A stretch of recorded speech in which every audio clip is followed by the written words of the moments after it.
Hello everybody and welcome back once again for today's video of DIY investing.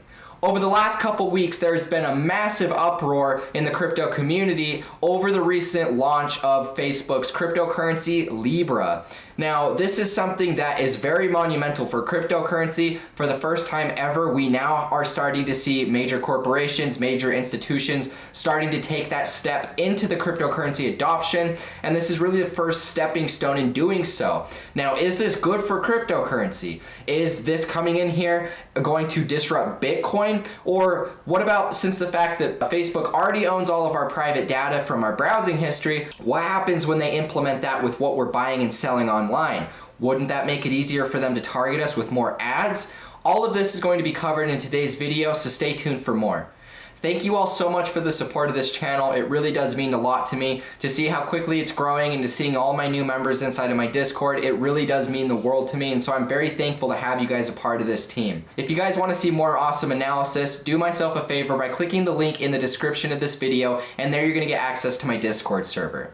So with all that being said, guys, let's jump right in the video today.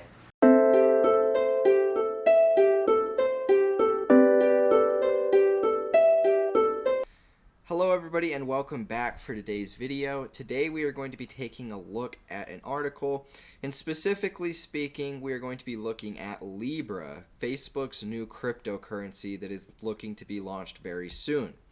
Now, this is a big topic that a lot of people have been talking about for the last couple weeks.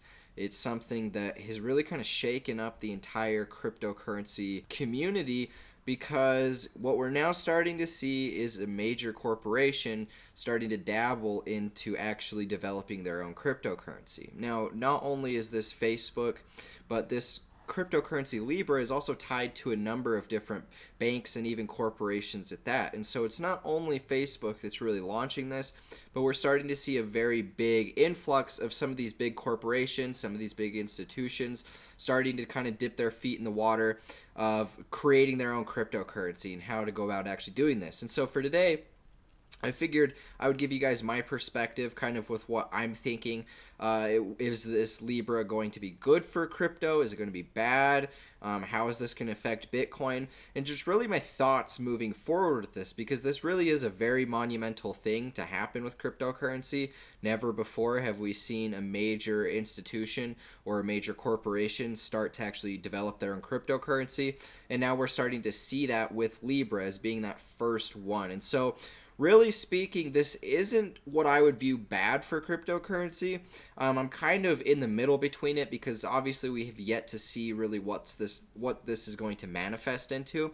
And so for me, it's hard to develop a real straightforward opinion, because it's something that we're just going to have to watch and see. I do see pros to this. I also do see cons to this.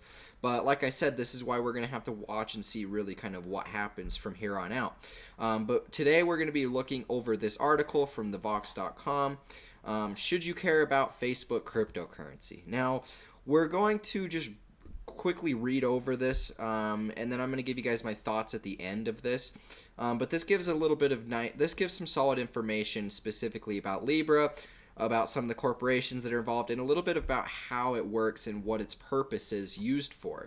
So to quickly run over this, I'm going to start by reading this paragraph. First, a quick and dirty explanation of what Libra is and isn't.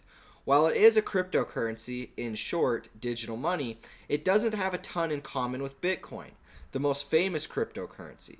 Bitcoin derives its value from risk and scarcity, and making a profit off of it is inherently difficult. In addition to a huge energy suck, and despite years of fervor about a magical future made possible by the blockchain, Bitcoin is still basically a niche currency, not widely used for everyday transactions or even peer-to-peer payments. Now, this is something that we've kind of struggled with for Bitcoin for a while now, and it's something that was really important. It was a big talking point when I first got into cryptocurrency, because at the time people talked about Bitcoin becoming this world-renowned currency where you can use it, you can buy your groceries with it. But up to this point, over the last bubble that we saw in 2017 and even in current times now, we've still yet to see that really manifest, with Bitcoin fees being pretty high. Not only that, but Bitcoin's not the quickest form of currency that we can use now. So we've really kind of stayed stagnant in that respect, whereas a lot of other cryptocurrencies have looked to maximize on the contrary. And so this is really what Libra is looking to do. Now, the cool thing about Libra is the fact that it's going to be a stable currency. So with the stable currency, it's also going to be much, much quicker than Bitcoin is. So it now gives us kind of that loophole for us to transact, buy our groceries, buy and sell things online without the risk of volatility in between that Bitcoin gives us. Libra payments will be written into a new blockchain, which is still being built. There will be no mining for Libra. You'll basically just buy it. And the value of Libra, which Facebook is imagining as a new global currency standard, like the US dollar, but supposedly more stable and easier to exchange, will be guaranteed by a reserve of real assets, initially provided by the partners that buy into Facebook's Libra association, making it also more stable than Bitcoin. Right now, that includes a pretty staggering roster of heavyweights in venture capital, tech, and the nonprofit world. MasterCard, Visa, Uber, Lyft, Spotify, eBay, PayPal, Union Square Ventures, and Andreessen Horowitz, to name a few. As a crypto trade journal, The Block reported earlier this week, Facebook charged at least some of these organizations $10 million to join. Now, I've read from a couple different places that the entry fee to actually join this was you had to be okayed by Facebook and their guidelines that they wanted for investors, and you also had to pay a flat fee of at least $10 million to join. Now, it will seek a group of at least 100 financial contributors, which then also become voting board members to a nonprofit governing body of the Libra, or called the Libra Association. But because Facebook's new subsidiary Calibra, which will create the consumer-facing digital wallet and various Libra plugins and apps, also gets a vote, Facebook really gets two. So basically the way it works is these corporations, these venture capitalist firms, and really anybody that's looking to jump on the board of Libra, they pay a flat rate of $10 million. I think that you could pay more if you wanted to, but Facebook has them pay the $10 million fee, and then all of this is kind of stored into the reserve bank of Libra. Now, Libra has a subsidiary called Calibra. Now, Calibra is basically the payment system, the wallet of Libra, of the Libra token. And so Libra is the cryptocurrency that we'll be using, and Calibra is kind of the technology that's built and governing around that. So that's how you have the wallet. That's how you actually have all of the electronic cash systems, is going to be structured through Calibra. Now, this news has already shaken regulators in Europe and lit up cryptocurrency subreddits and will likely be the subject of months of commentary from financial analysts and the various watchdogs currently thinking about the scale of Facebook's global power. But what does it mean exactly for you, if anything? And so this is kind of the way it works. This is a quick, rough outline of kind of how Libra is going to be incorporated. You have Libra, which is the cryptocurrency of Facebook.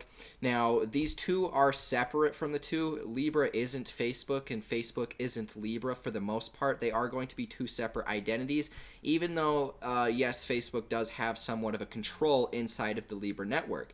Now, the way it works is you have these corporations, these banks, and all of these different institutions. They will pay Facebook to actually become part of the board of members for the Libra token.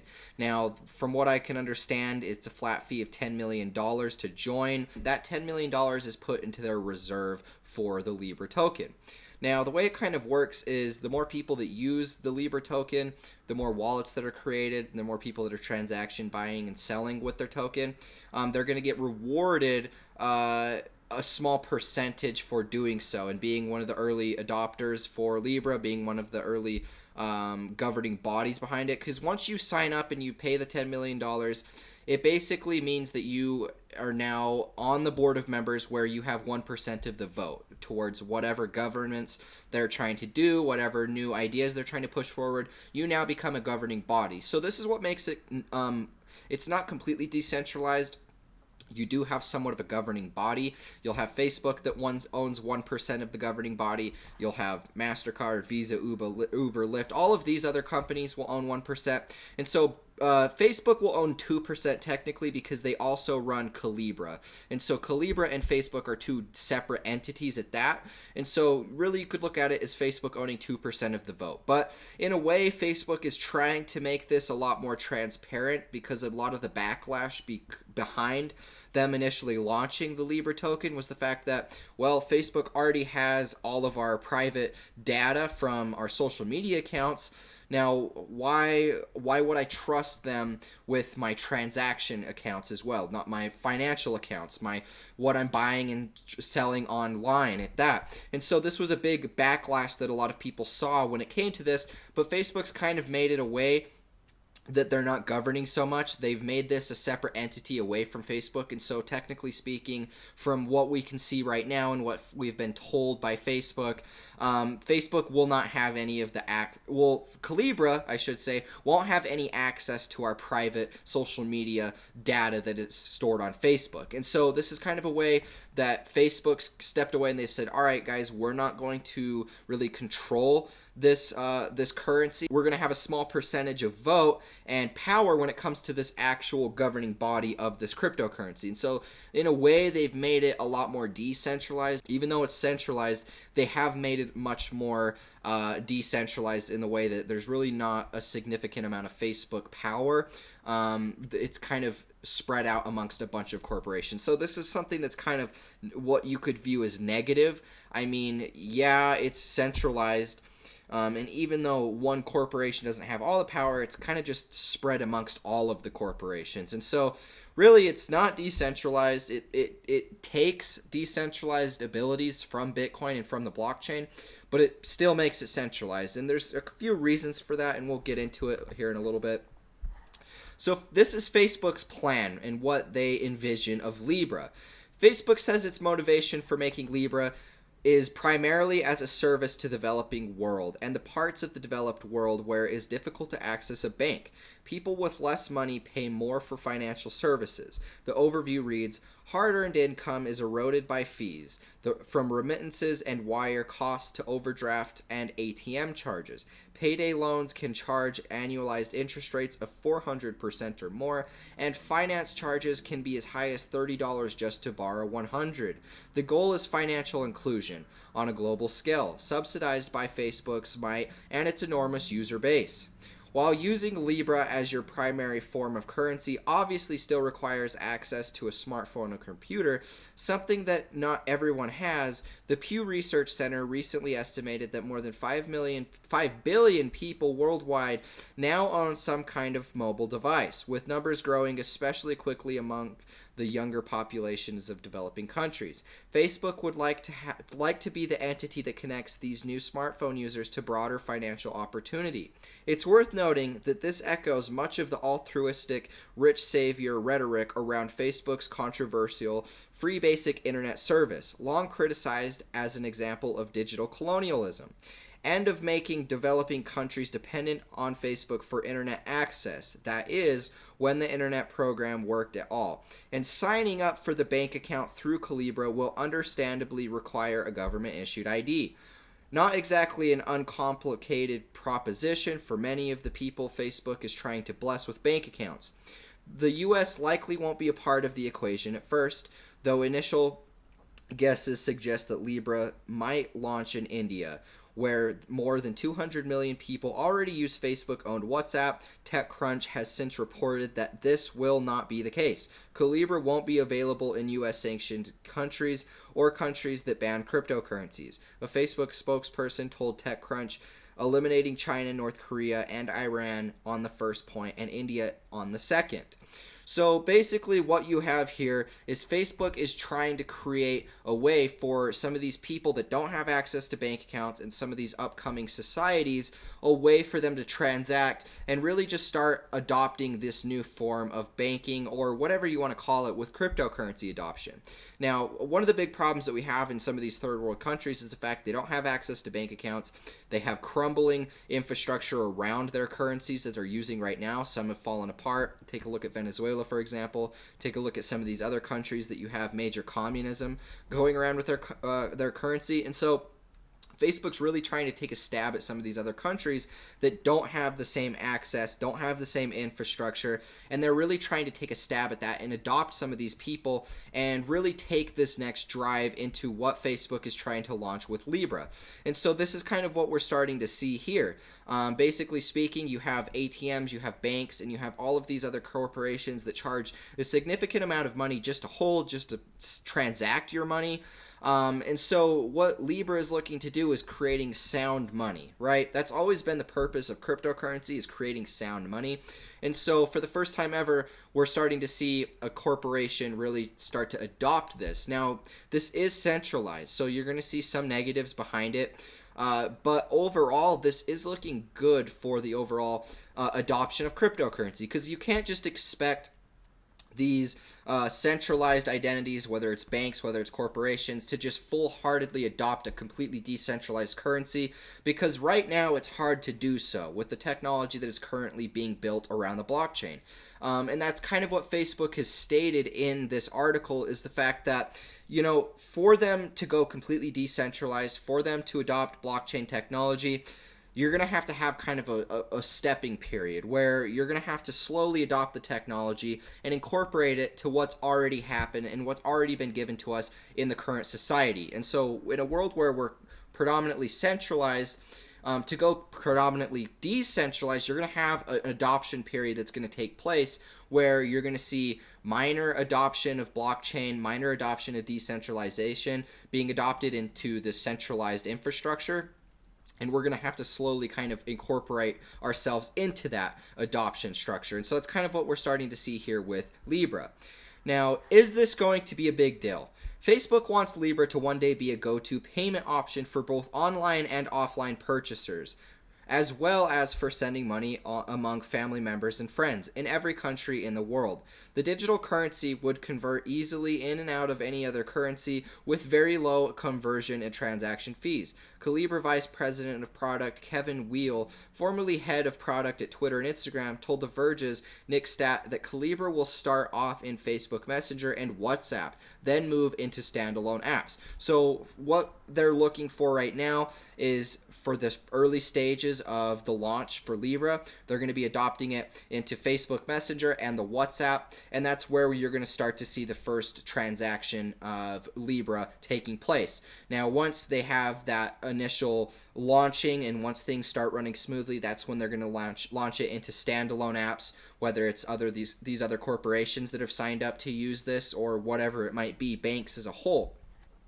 Through Calibra, Libra would also be used to perform most of the functions of a financial institution, including hosting bank accounts, administering loans and credit, and connecting to Calibra-branded ATMs, presumably converting Calibra to local currency, not printing out like Facebook bucks with Zuckerberg's head on them. Thank God for that. Calibra could then serve the same function in a typical person's life, as do a combination of Western Union, Venmo, their checking account, and for many purposes, cash. It would be different from paying someone back through the payment system Facebook Messenger already has, because you'd seamlessly be transferring a secure digital currency, not sending over information to later be processed by a bank and spit out in dollars. So really, Facebook is just looking to capitalize on this cryptocurrency revolution. They know that they've already kind of adopted the banking system inside of the Messenger app. But the thing is, they know that they can go much bigger with this and just create their own cryptocurrency and then start to go from there. Because that's the thing, guys. Instead of us sending our personal information over Facebook and then Facebook sending that information to a bank and then the bank sending us our money, that's a big loop that we have to go through just to send and receive the money. Not only that, but you're trusting that your data is being sent across social media, which we all know Facebook has been shady with in the past. But now we don't really have to trust as much information. You can set up an account using just your photo ID. Now, even though that they have that information, it's much more safer than having all of our own banking information being put up on Facebook's social media platforms. And so kind of the way that they're looking is they adopt their own cryptocurrency. We can now send and receive money. We can now buy and sell things online. And we don't have to trust so much information. We also don't have to go through a third-party source being a bank. So really, you can look at this as bad. Yes, Facebook is kind of an evil corporation at sometimes. We've seen them pull some shady things. while at the same time, they are taking a step in the right direction, in my opinion. Yes, they still are centralized, and yeah, that fights against everything that we around here at cryptocurrency have been fighting for so long, but you guys got to look at the big picture of things. This is just the first stepping stone into all of this new institutional money flooding into crypto, and this is going to come back around to Bitcoin at some point. You got to remember that. I don't think that Libra is going to just take over Bitcoin. I don't find that likely in the slightest. I do believe that there's going to be this transition period that's going to take place, and Libra and Facebook is really the first example of that. Now, why would anybody trust Facebook with more power and intimate information?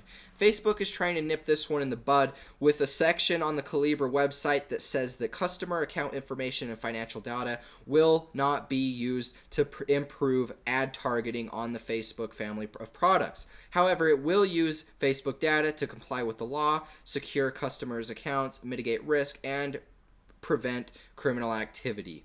The question remains, it's not like anyone loves banks the way they are, but should we be worried about Facebook replacing them?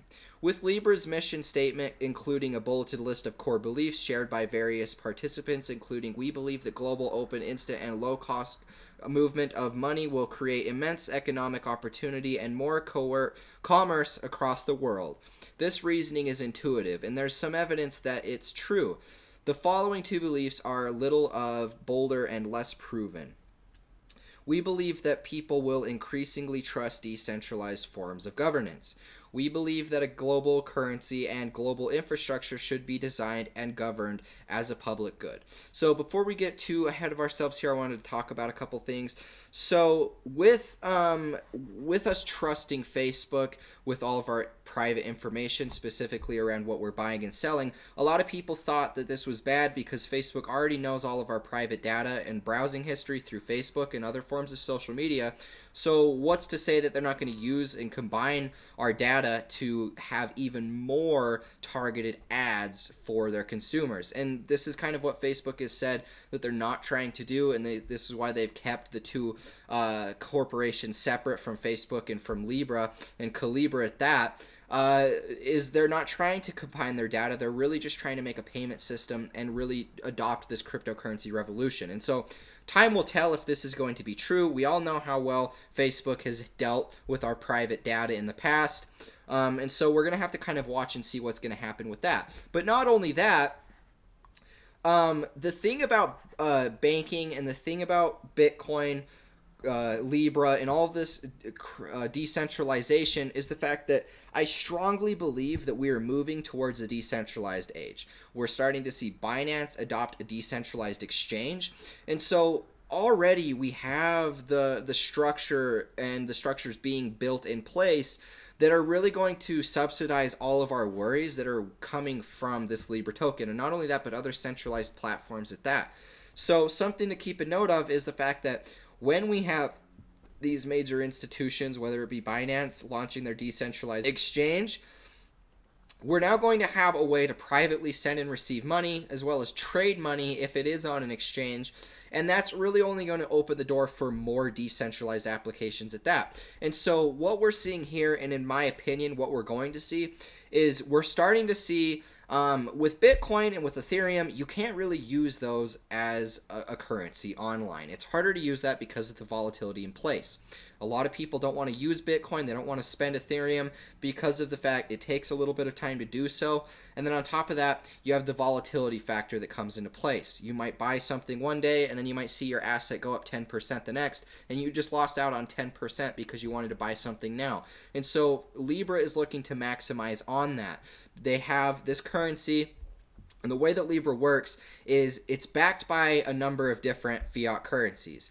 And that's kind of the way that they get that store value, because Libra is going to be a stable coin. It's not going to be something with a scarce supply that is going to make it go parabolic in nature. It's going to be backed by some of the most stable fiat currencies so that you can trust that it's going to stay the same. And so really this is just a ways of transacting, a way of sending money. It's not meant for a store of value necessarily. It's just meant to be sending and receiving money. And so that's kind of the way that this is going to work with Libra. Now the thing about that is the fact that I believe strongly that what we're starting to see is our first set of adoption happening, where we have where we have a totally centralized society that's now moving towards a decentralized society. And so all of that can't be happening at once. You have to have that integration period, which is what I truly believe is Libra.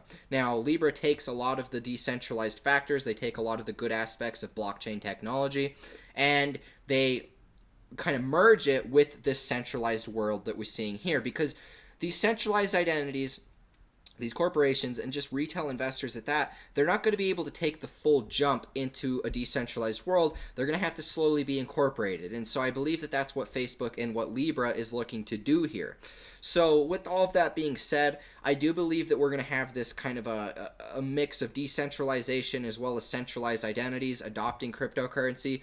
But what we already have going on in cryptocurrency is we already have some of these institutions such as Binance that have been around, that have already started incorporating into this decentralized way. They're going to start unleashing some of their decentralized platforms, such as the decentralized cryptocurrency exchange.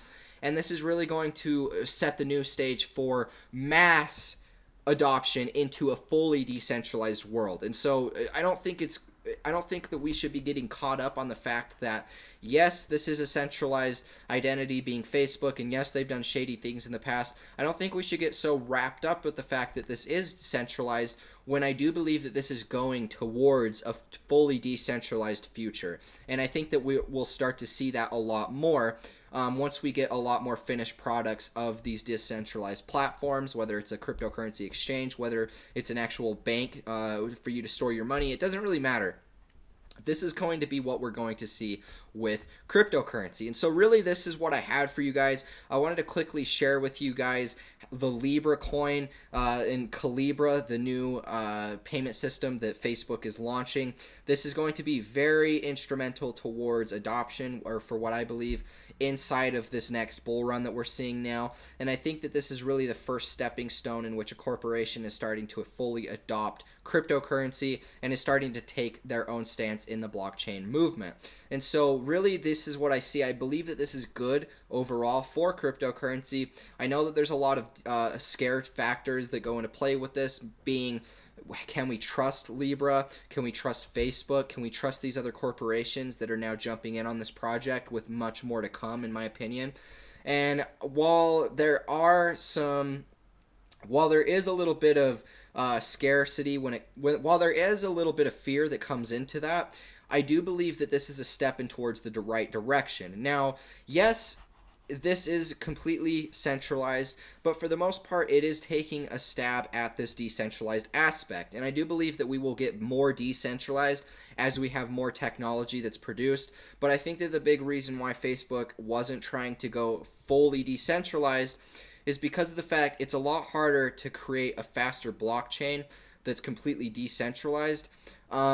And not only that, but have it stable, right? And so that's one of the big problems that they have here, is the fact that it's harder to get a stable currency, and not only that, be able to implement all of the quick transaction speeds that they're going to need to adopt their consumer base. And so I think that's kind of what's happening with Facebook. They're taking some of the goods of centralization, they're taking the goods of decentralization, and they're kind of merging it into something that we can unveil right now. And I believe that this is going to be a big platform for issuing some of these newer upcoming countries into cryptocurrency. Not only that, but really just taking a stab at mass adoption as a whole, because you're going to have people that are going to be banking, they're going to be sending money with Libra, they're going to be buying and selling goods online, and not only that, but you have the whole ad infrastructure of Facebook that will be run, or what I would view to be run, through Libra. And so really there's a big adoption going on with this new currency. Facebook's starting to take that adoption curve with what we're starting to see now. Corporations are starting to adopt, and so it's very, very exciting times for crypto. I believe that this is going to bring a lot of new money, a lot of new users into crypto, and so don't be scared about this right now. I know that this is a big move, this is a big thing, sort of a big change that's happening, but I do strongly believe that this is only going to be for the better of everybody involved with cryptocurrency. Because keep in mind, guys, at the end of the day, we still have the Lightning Network waiting to be unveiled for Bitcoin. It's still kind of in its infancy at that. And so Bitcoin itself, once the Lightning Network is implemented, there's really no reason for 90% of these other cryptocurrencies, specifically Libra. And I don't think that they will be used as much when we do have a payment system that we can use, such as Bitcoin, where we can actually adopt it and use it in the place of Libra. Because the thing about the Lightning Network, once that gets implemented, Bitcoin transactions are going to be instant. It will become much easier to transact, buy and sell things online. And so I think that this is really just bridging the gap between the decentralized world and the centralized world. And I think that Libra is really that first bridge between the two parodies. And so this is kind of what I'm watching out for now. I don't think that this is going to overtake Bitcoin. I don't think that it's going to overtake really anything for that matter. I guess you could say it has a shot at overtaking Ripple. But for the most part, guys, I don't think that I think these are all going to coexist together for this next run. I believe that they're all going to maximize off of each other. And Libra itself is going to bring a lot of new money into some of these other cryptocurrencies. So this is what I had for you. Wanted to quickly share with you guys my thoughts on what I'm seeing with Libra. Big things are coming with crypto, and I didn't want you guys to miss out on getting some quality information of what I'm expecting moving forward. So thank you all so much for watching this video. I will catch you in the next one. As always, peace out.